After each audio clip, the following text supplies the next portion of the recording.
चौथ माता की कहानी। एक गांव में एक बुढ़िया रहती थी। उस बुढ़िया का एक बेटा था जिसका नाम था रामनाथ। रामनाथ धन कमाने के लिए परदेश गया।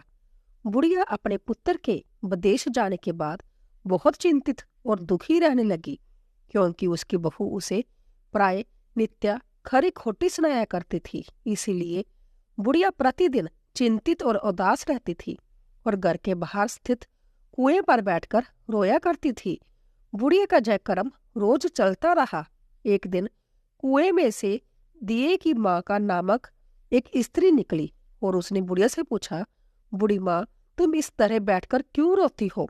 तुम्हें किस बात का कष्ट है? तुम मुझे अपना दुख बताओ, मैं तुम्हारे दुख को दूर करने का प्रयत्न करूंगी।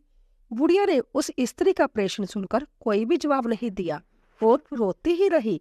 दिए की माँ बार बार एक प्रश्न दोहराई जा रही थी। वह बुढ़िया इस बात से झुंझुला उठी। उस बुढ़िया ने दिए की माँ से कहा, तुम मुझसे बार बार ऐसा क्यों पूछ रही हो? क्या सचमुच तुम मेरा दुख जानकर उसे दूर कर दोगी? बुढ़िया की बात सुनकर दिए की माँ ने उत्तर दिया, मैं अवश्य ही तुम्हारे कष्टों को दूर करने का प्रयत्न करूंगी। बुढ़िया ने दिए की माँ का ऐसा आश्वासन पाकर कहा, मेरा बेटा कमाने के लिए परदेश चला गया है। उसके पीछे मेरी बहू मुझे बहुत बुरा भला कहती रहती है। यही मेरे दुख का कारण है। बुढ़िया की बात सुनकर दिया की माँ ने कहा, जहाँ के वन में संकटा माता रहती है, तुम अपना दुख उन्हें सुनाकर कष्ट से छुटकारा पाने के लिए प्रार्थना करो। माँ बहुत दयालु है, दुखियों के प्रति बहुत सहानुभूति रखती है। निसंतानों को संतान, निर्धनों को धनवान, निर्बल को बलवान और अभागों को भाग्यवान बनाती है। उनकी कृपा से सौभाग्यवती स्त्रियों का सौभाग्य अचल हो जाता है। कुमारी कन्याओं को इच्छित वर की प्राप्ति होती है। रोगी अपने रोग से मुक्त होते हैं। इसके अलावा जो भी मनोकामना हो वह सभी को पूरा करती है। इसमें कोई भी संदेह नहीं है। दिए की माँ से ऐसी विलक्षण बात को सुनकर बुढ़िया संकटा माता के पास गई और के चरणों पर गिरकर विलाप करने लगी। संकटा माता ने बड़े ही दयालु होकर बुढ़िया से पूछा, बुढ़िया, तुम किस कारण इतने दुख से बार बार रोती रहती हो? बुढ़िया ने कहा, हे माता, आप तो सब कुछ जानती हो, आपसे तो कुछ भी छिपा नहीं है। आप मेरे दुख को दूर करने का आश्वासन दे तो मैं अपनी दुखद गाथा आपको सुनाऊं।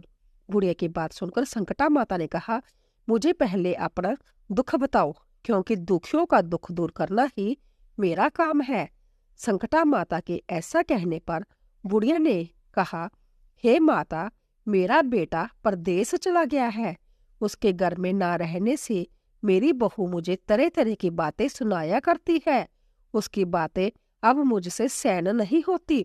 इसी कारण परेशान होकर मैं बार बार रोया करती हूँ। बुढ़िया की इस दर्द भरी बातों को सुनकर संकटा माता ने कहा, तुम घर जाकर मेरे लिए मनौती मांग कर मेरी पूजा करो।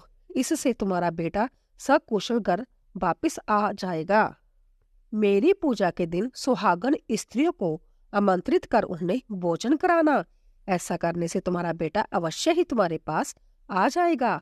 संकटा माता के कहे अनुसार उस बुढ़िया ने मनौती मांगकर पूजा की और सुहागिन स्त्रियों को भोजन के लिए आमंत्रित किया।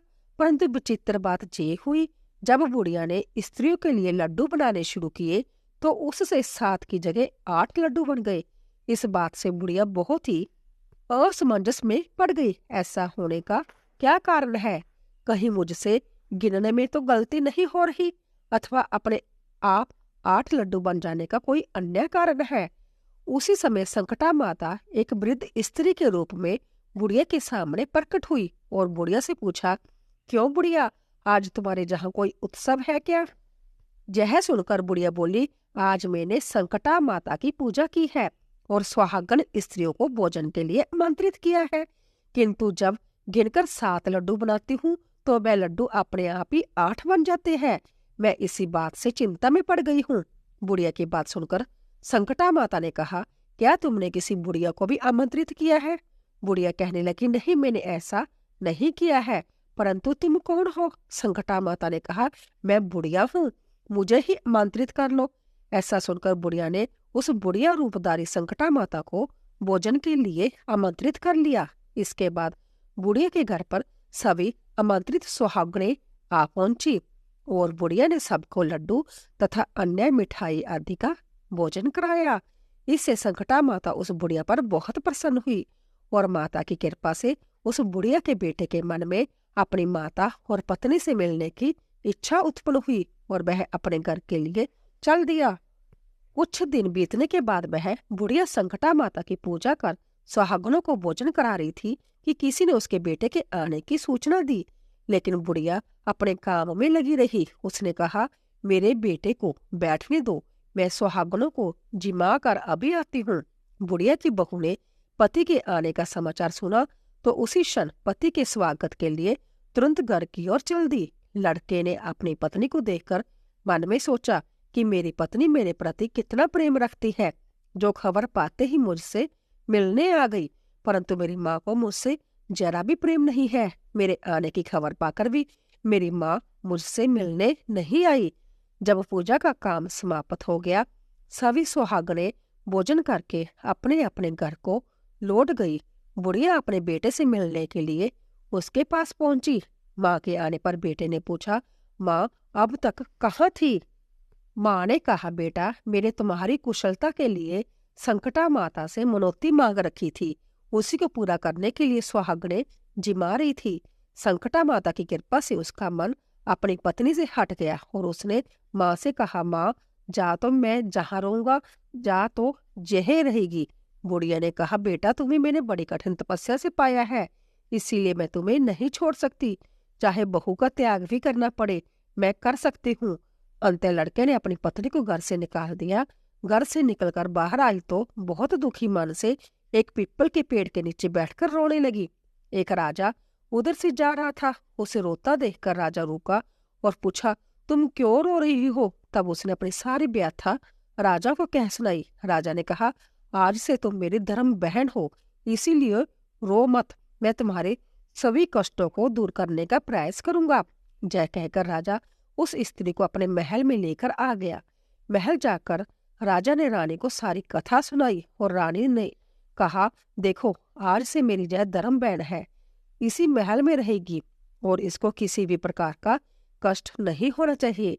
राजा के जहां पहुंचकर कुछ दिन बाद धर्म से प्रेरित होकर रामनाथ की पत्नी ने भी संकटा माता का व्रत आरंभ कर दिया और संकटा माता के निमित्त सुहागनों को भोजन कराने के लिए आमंत्रित किया। उसने रानी को भी आमंत्रित किया। जब सभी सुहागनें लड्डू खाने लगी तो रानी ने कहा, मुझे तो रबड़ी, मलाई और स्वादिष्ट मिष्ठान ही हजम होते हैं, जय पत्थर समान लड्डू कैसे हजम होंगे? ऐसी अवहेलना पूर्ण बातें कहकर रानी ने लड्डू खाने से मना कर दिया।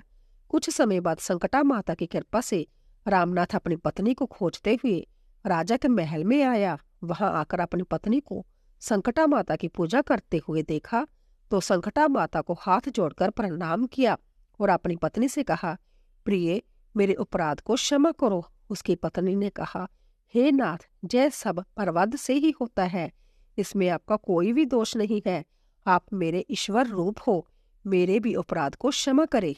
यह कहकर दोनों ने विधि पूर्वक संकटा माता व्रत कथा सुनी और संकटा माता की पूजा की।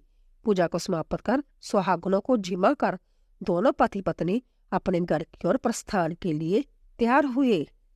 जाते समय रामनाथ की पत्नी ने राजा रानी से कहा, जब मुझ पर दुख पड़ा था तो आप लोगों ने धर्म बहन बनाकर मुझे आश्रय दिया था। यदि आपको किसी भी तरह की सहायता की आवश्यकता हो तो मेरी कुटिया में निसंकोच चले आना। ऐसा कहकर दोनों पति पत्नी अपने घर चले आए। संकटा माता के प्रसाद का निरादर करने के कारण रानी पर भारी संकट आ पड़ा। रामनाथ की बहू के जाते ही उनका राजपाट नष्ट हो गया।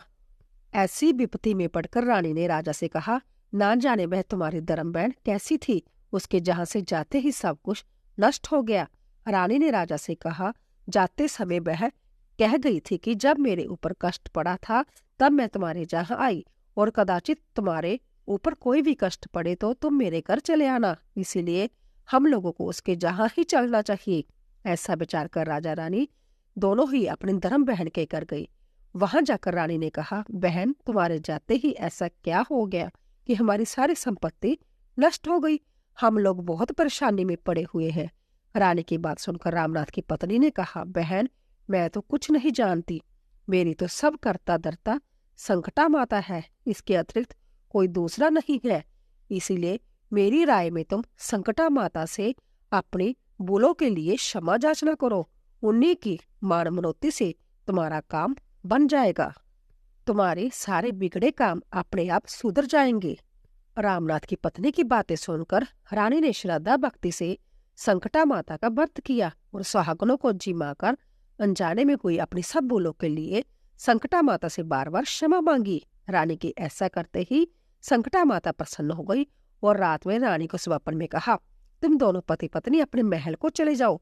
वहां जाकर मेरी पूजा करना और मेरे निमित्त सुहागनों को जिमाना। ऐसा करने से तुम्हारा गया हुआ राजपाट तुम्हें दोबारा वापस मिल जाएगा। सुबह होते ही रानी ने अपने स्वप्न की बात राजा को बताई। रानी की बात सुनते ही राजा उसी क्षण रानी को साथ लेकर अपने महल की ओर चल दिया। महल में आने के बाद राजा रानी ने संकटा माता के कहे अनुसार पूर्ण भक्ति भाव से माता संकटा की पूजा की और सुहागनों को भोजन कराया। ऐसा करने से उनका बिगड़ा हुआ सारा समय सुधर गया और सारा राजपाट उन्हें वापस मिल गया और वह पहले की तरह राजा को भोगने लगे। बोलो संकटा मैया की जय। इस प्रकार संकटा माता की व्रत कथा समाप्त हुई। अब आइए श्रवण करते हैं गणेश जी की कथा। प्राचीन समय की बात है। एक छोटे से गांव में एक गरीब किसान रहता था जिसका नाम माधव था। माधव की भगवान गणेश में अत्यधिक श्रद्धा थी। वह प्रतिदिन सुबह उठकर भगवान गणेश की पूजा करता और फिर खेतों में काम करने को चला जाता। माधव का जीवन बेहद कठिन था। बारिश की कमी, फसल की बर्बादी और गरीबी ने उसे लगातार परेशान किया, लेकिन उसने कभी भी अपनी आस्था नहीं खोई। वह भगवान गणेश के समर्पण से यह मानता था कि एक दिन उसकी कठिनाइयां समाप्त होगी और उसके जीवन में सुख समृद्धि आएगी। माधव की पत्नी जानकी भी अत्यंत धार्मिक थी। वह अपने पति के साथ हर दिन पूजा पाठ में शामिल होती थी। दोनों पति पत्नी ने यह संकल्प लिया था कि जब तक उनके जीवन में सुख समृद्धि नहीं आती, वह संकटहरी चतुर्थी का व्रत करेंगे और भगवान गणेश की आराधना करेंगे। हर महीने की चतुर्थी को वह भगवान गणेश की पूजा करते और उपवास रखते। एक वर्ष गांव में भयंकर अकाल पड़ा। खेतों में पानी नहीं था और फसलें सूखने लगी। गांव के लोग भूखे मरने लगे। माधव के पास भी कुछ नहीं बचा। उसने अपना सारा अनाज बेच दिया, लेकिन फिर भी परिवार को पालने के लिए प्राप्त नहीं था। उसकी पत्नी जानकी और बच्चे भूख से तड़फने लगे। माधव ने अपनी आस्था बनाए रखी और भगवान गणेश के सामने प्रार्थना की कि हे विघ्नहर्ता, मेरे परिवार के इस संकट को दूर करो। मेरे पास अब कुछ भी नहीं बचा है, लेकिन मुझे आप पर पूर्ण विश्वास है। कृपया मेरी प्रार्थना सुने। रात को माधव के सपने में भगवान गणेश प्रकट हुए। वह अपने विशाल कार्य रूप में प्रकट हुए और कहा, माधव, तुम्हारी भक्ति और समर्पण से मैं प्रसन्न हूँ। कल जब सूरज उगेगा, तुम्हारे खेत में जीवन का संचार होगा। तुम चिंता मत करो, तुम्हारे संकट जल्द ही समाप्त होंगे। अगले दिन माधव ने देखा कि उसके खेतों में जो फसलें सूख चुकी थी, वे अचानक हरी भरी हो गई। आसमान में बादल गिराए और जोरदार बारिश शुरू हो गई। माधव का खेत हरा भरा हो गया और उसे अपने खेत से भरपूर अनाज प्राप्त हुआ। गांव के लोग इस चमत्कार को देखकर हैरान रह गए और भगवान गणेश की महिमा का गुणगान करने लगे। समृद्धि के कुछ वर्षों के बाद माधव के जीवन में एक और कठिनाई आई। गांव में एक भयंकर बीमारी फैल गई और माधव के दोनों बेटे भी इस बीमारी की चपेट में आ गए।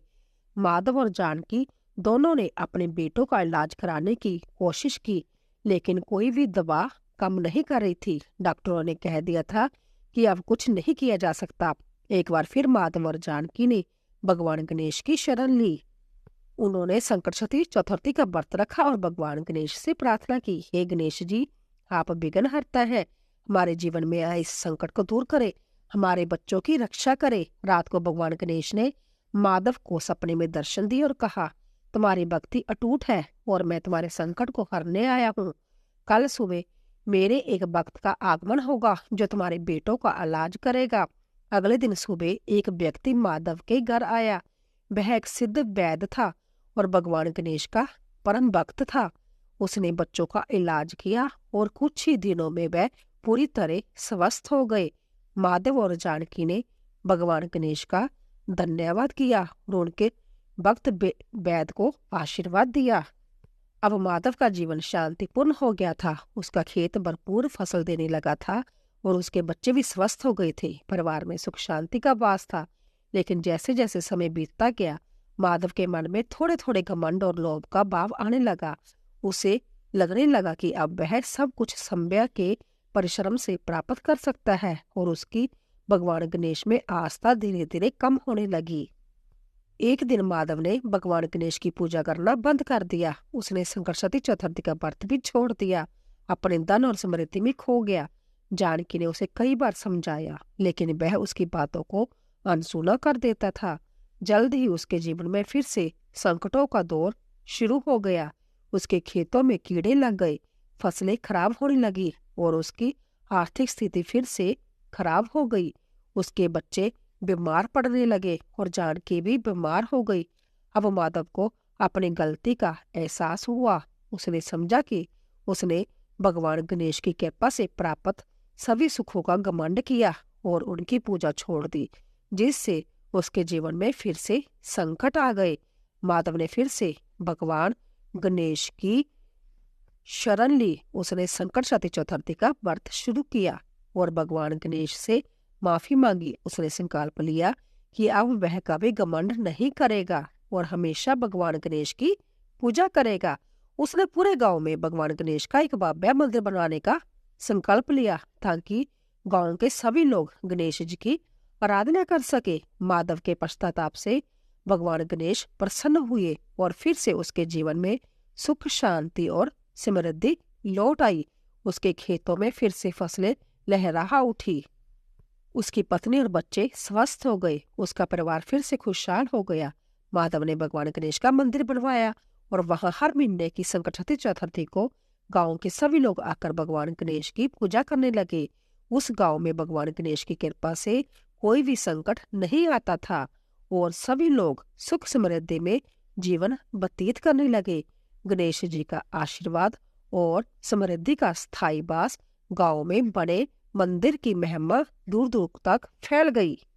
लोग दूर दूर से भगवान गणेश के दर्शन करने के लिए आने लगे। हर संकटचतुर्थी चतुर्थी पर विशेष पूजा और हवन का आयोजन होता, जिसमें गांव के लोग और बाहर से आए भक्त भी शामिल होते। कहा जाता है कि इस मंदिर में जो भी भक्त संकटचतुर्थी चतुर्थी का व्रत रखता और भगवान गणेश की पूजा करता, उसके जीवन से सभी संकट दूर हो जाते।